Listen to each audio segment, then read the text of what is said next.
Rana Foroohar, Makers and Takers, How Wall Street Destroyed Main Street.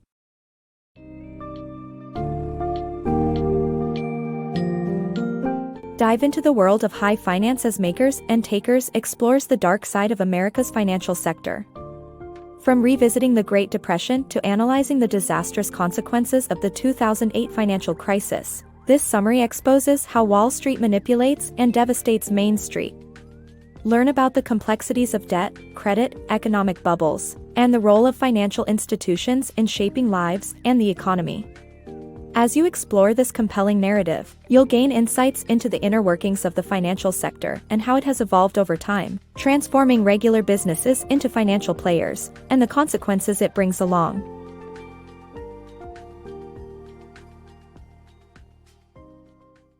The Great Depression versus the crash of 2008.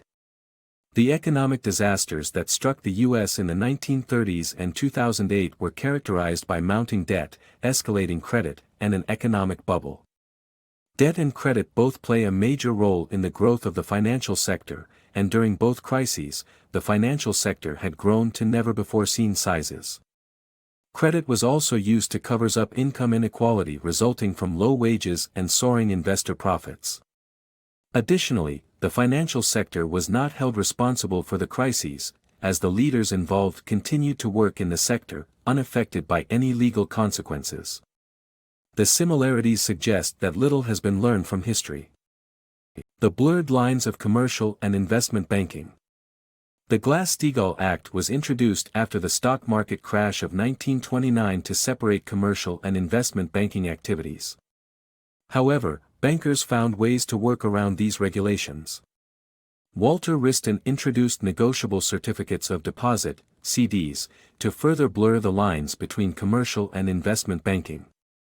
CDs were savings accounts with higher interest rates that were used to keep rich people's money out of personal bank accounts. Credit cards were another blow to the Glass-Steagall Act, invented to loosen credit regulations surrounding credit issuing and rates. Americans' rising demand for wealth led to the deregulation of interest rates in 1980 by President Carter, allowing banks to offer any rates they wanted. This created complex financial products that were nearly impossible to regulate, from variable-rate mortgages to derivatives. The merger of commercial and investment banking was a result of not just the bankers but also the politicians' roles. Financial models effects. Financial models emphasizing shareholder value have brought short-term gains, endangered product quality, and dictated how manufacturers produce goods.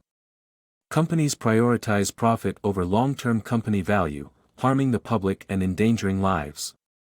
In 2010, a Morgan Stanley report requested the pharmaceutical industry to focus on buying out companies and rewarding shareholders instead of researching, which demonstrates Wall Street's vast influence on decisions that affect people's lives.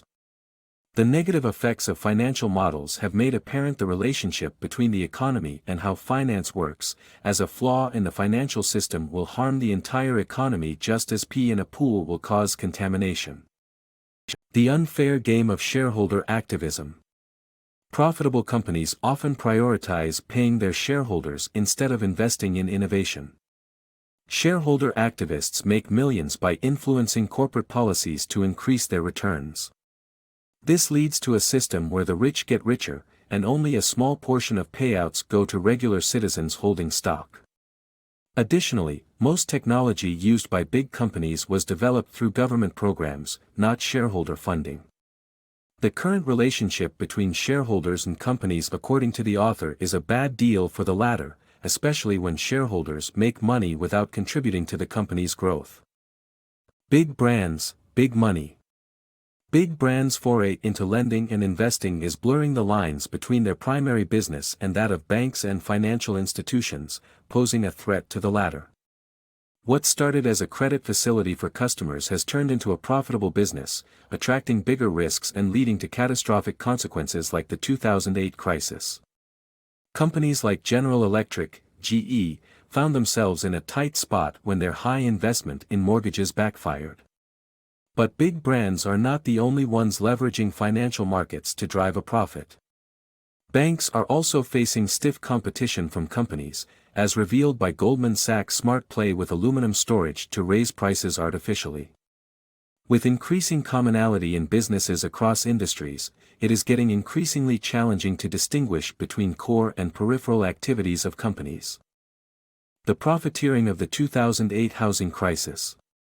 Banks buy houses, and investment groups rent them out at unaffordable prices. Retirement plans are falling short, and fund managers take risky short-term bets. Following the 2008 financial crisis, the housing market in the United States had unexpected changes. Home sales and rent prices have surged, indicating people are buying properties.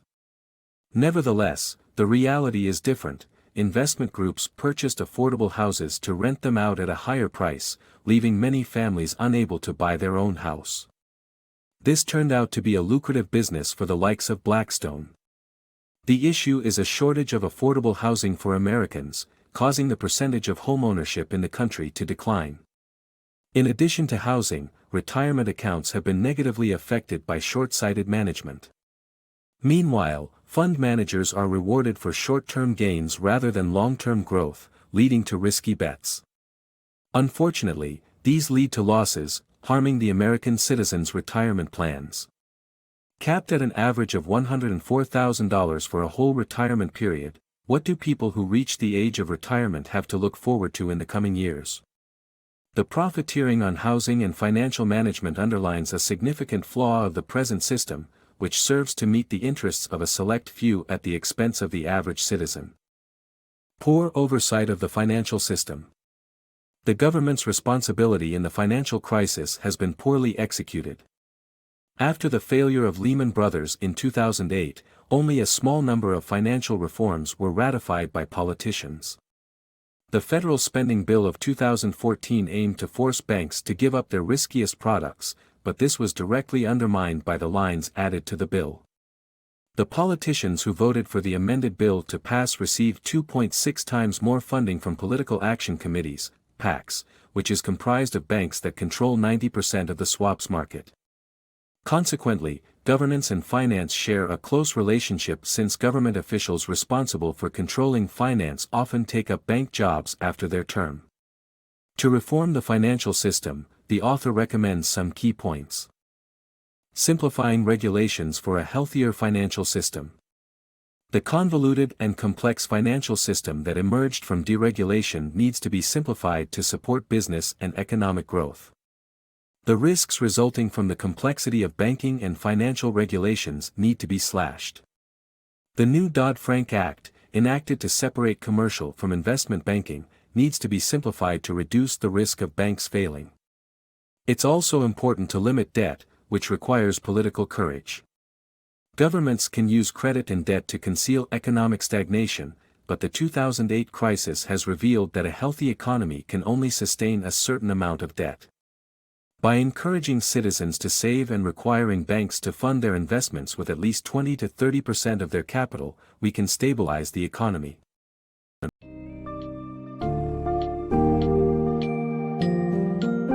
In conclusion, Makers and Takers unravels the twisted paths taken by Wall Street and its destructive impacts on Main Street. Delving into critical issues such as the growing financial sector, rampant credit, and the economic bubbles that led to financial crises, this book provides a stark understanding of how history has a tendency to repeat itself. From market manipulation to unjust shareholder returns, we see a financial world that has grown increasingly complex and disconnected from the real economy.